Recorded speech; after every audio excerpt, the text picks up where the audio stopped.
सभी साथियों को नमस्कार प्रणाम। मैं राहुल गोरखपुर से। जैसा कि सावन के महीने की शुरुआत हो गई है, सावन का महीना चल रहा है। ये समस्त देशवासियों के लिए ये सबसे प्रतिष्ठित महीना ये माना जाता है। चाहे कृषि क्षेत्र में हो, चाहे धार्मिक क्षेत्र में हो, चाहे सांस्कृतिक क्षेत्र में हो, चाहे प्राकृतिक से संबंधित क्षेत्र में हो, यह महीना काफी उत्कृष्ट माना जाता है। इस महीने को ऐसा माना जाता है हिंदू पंचांग के अनुसार कि ये पूरा महीना भगवान शिव के लिए, उनके पूजा अर्चना के लिए रखा गया है। खासकर भारत की महिलाएं उनके प्रति सोमवार का व्रत करना और भी अनेक प्रकार की पूजा अर्चना करना, भगवान शिव को प्रसन्न करने के लिए ऐसा कार्य किया जाता है। धार्मिक क्षेत्र में भी इनका बहुत महत्व है। सांस्कृतिक क्षेत्र में भी इस महीने का काफी महत्व है। कुछ राज्य में इसको त्योहार के रूप में भी इसको मनाया जाता है। वहां पे लोग त्योहार भी मनाते हैं, मेले के रूप में भी देखा जाता है। प्राकृतिक क्षेत्र में भी इस महीने को काफी उत्कृष्ट नजर से देखा जाता है, क्योंकि समस्त देश को इस समय जो है कि चारों तरफ खेत खलियान, पूरी हरियाली एकदम नजर आती है, नए नए फूल पत्तियों की उत्पन्न होती है। और इसीलिए सरकार द्वारा इस महीने में खासकर सभी जगह वृक्षारोपण का भी कार्यक्रम रखा जाता है। काफी अच्छा ये त्योहार माना जाता है। कृषि क्षेत्र में भी किसानों के लिए भी ये महीना जो है कि काफी अच्छा है।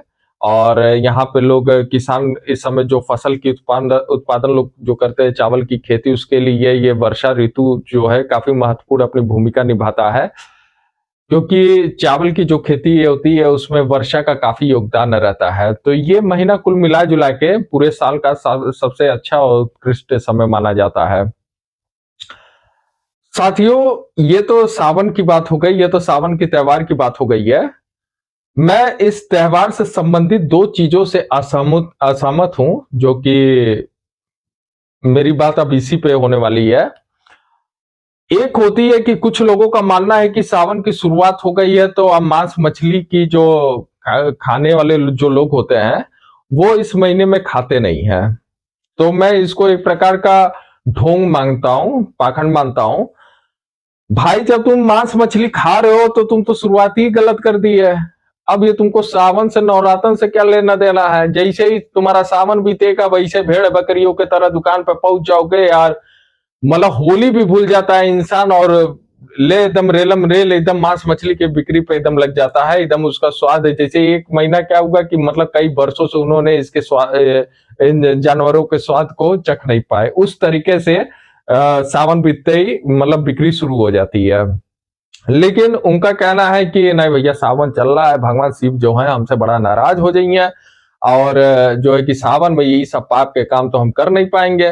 तो मुझे लगता है ऐसे विचारधारा वाले व्यक्ति जो है ये काफी ढोंग भी करते हैं, जो कि ये काफी गलत है। अगर तुम खा रहे हो तो खा ही रहे हो, तो वही तुम गलत कर दिए। तुमको सावन और नवरातन से क्या लेना देना है? तो ढोंग तो पहला एक काम वो कर दिए। दूसरा, कुछ इस प्रकार के व्यक्ति होते हैं कि भाई हम मंगलवार को नहीं खाते, हम शनिवार को नहीं खाते, हम बृहस्पतिवार को नहीं खाते, बाकी दिन हम खाते हैं। बाकी दिन भगवान का दिन नहीं होता। बाकी दिन जो होता है वो किसी बजरंगबली का होता है, या शनिवार को बजरंगबली का होता है, बृहस्पतिवार विष्णु देव का होता है। तो वो इस वजह से नहीं खाते, बाकी दिन खाए। बाकी दिन अगर वो खाएंगे तो समझिए ईश्वर उनके ऊपर एकदम प्रसन्न रहेंगे, उनके ऊपर एकदम आशीर्वाद पे आशीर्वाद एकदम उनको देते रहेंगे। तो भारत में इस विचारधारा वाले भी व्यक्ति हैं कि हम मंगलवार, बृहस्पतिवार, शनिवार, नवरात्र, सावन इस समय से नहीं खाएंगे। भाई, इस समय बड़ा पाप लगता है, तो मैं इसके खिलाफ हूं। दूसरा, मैं देखा हूं कि सावन में कावड़ यात्रियों द्वारा, जो कि गंगा जल लेके लोग भगवान शिव की अर्चना करने के लिए लोग निकलते हैं घरों से, जिसको बोलबम के नाम से भी जाना जाता है, तो उनके द्वारा मैं देख रहा हूं कि रोडों पे और कई जगहों पे अत्याचार, कि कहीं पे कावड़ यात्री जो है कि सड़क पे गाड़ी है या कोई व्यक्ति उसमें बैठा है, किसी प्रकार की कोई दिक्कत हो जा रही है अगले ही के तरीके से, तो तुरंत उसके प्रति जो है गाड़ी फोड़ दे रहे, शीशा फोड़ दे रहे हैं, गाड़ी को पलट दे रहे हैं। अभी हाल में देख रहा हूं मैं कि एक फौजी इंसान है स्टेशन के पास, उसको कुछ कावड़ यात्रियों मिलके लात घूसों से उसको मारे है उसके बच्चे के सामने। कौन देता है भाई तुमको ये अधिकार? तुमको पूजा अर्चना करना तो पूजा अर्चना करो, लेकिन तुमको ये अधिकार कौन दे रहा है?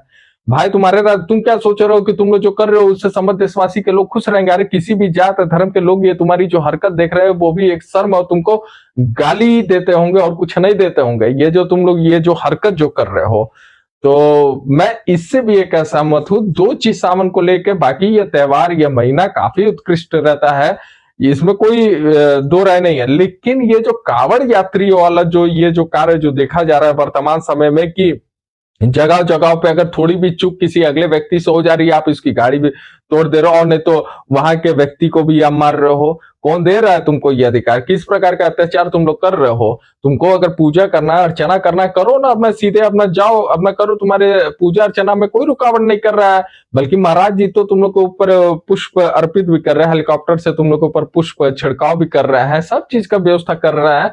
प्रशासन प्रशासन तुम्हारे साथ है, सब लोग तुम्हारे साथ खड़े। लेकिन ये तुम लोग किस प्रकार की गुंडागर्दी कर रहे हो, जो कि पूजा अर्चना के नाम पर यह बेहद शर्मनाक घटना है। और तुम लोगों को यह अधिकार किसी ने नहीं दिया है कि तुम किसी भी व्यक्ति, चाहे वो किसी भी जात धर्म या किसी भी समुदाय का हो, तुम लोगों को यह अधिकार किसी ने नहीं दिया है। तो इसलिए मैं सावन के महीने से तो मैं बहुत खुश रहता हूं, क्योंकि ये वर्षा ऋतु का समय भी रहता है। यहाँ पे हर पशु पक्षी पेड़ पौधा सबके लिए बड़ा अच्छा समय। लेकिन ये तुम लोगों का जो ये कार्य चल रहा है, उस कार्य का जो है तुम लोग उल्लंघन ना करो। तुम लोग पूजा अर्चना करो, पूजा अर्चना करने के बाद जो भी तुम लोगों की चीज है उसको सही सुचारू रूप से उसको चलाने का कार्य करो। लेकिन कृपया करके इस सब कार्य को बंद करो। और ये सब कार्य करने से लोगों को कष्ट पहुंच रहा है, चाहे वो तुम किसी भी जाति या धर्म के हो, इससे कोई लेना देना नहीं है। दूसरा चीज ये है, जो ये सावन के नाम पे मांस मछली वाले जो ये ढोंग रचते हैं, ये कृपया करके ढोंग ना रचे। ये किसको बेवकूफ बना रहे हो यार? तुम उस व्यक्ति को बेवकूफ बना रहे हो जो तुम्हारे वो रोम रोम से जो वाकिफ है। तुम एक दिव्य शक्ति को बेवकूफ बना रहे हो। तुम भगवान भोलेनाथ को बेवकूफ बना रहे हो कि आपकी पूजा अर्चना के लिए भगवान भगवान जी मैं 1 महीना मांस मछली नहीं खाऊंगा, उसके बाद मैं गर्दन रेत रेत के मैं खाऊंगा। किसको बेवकूफ बनाते हो? एक तरफ पूजा भी कर रहे हो और उस व्यक्ति को तुम बेवकूफ भी बना रहे हो। तो ये सब ढोंग और पाखंड का काम करना बंद करो। मैं भगवान शिव का मैं खुद मैं भक्त हूँ, और तुम लोगों की इन सब हरकतों से भगवान शिव भी प्रसन्न नहीं होने वाले हैं। तो इस सब हरकतों को बंद करो। बाकी मैं सावन का काफी मैं वो करता हूं, मैं उसकी तारीफ करता हूं सावन के महीनों का, क्योंकि हर चीजों के लिए काफी यह लाभदायक महीना है। ठीक है, बहुत बहुत धन्यवाद, नमस्कार।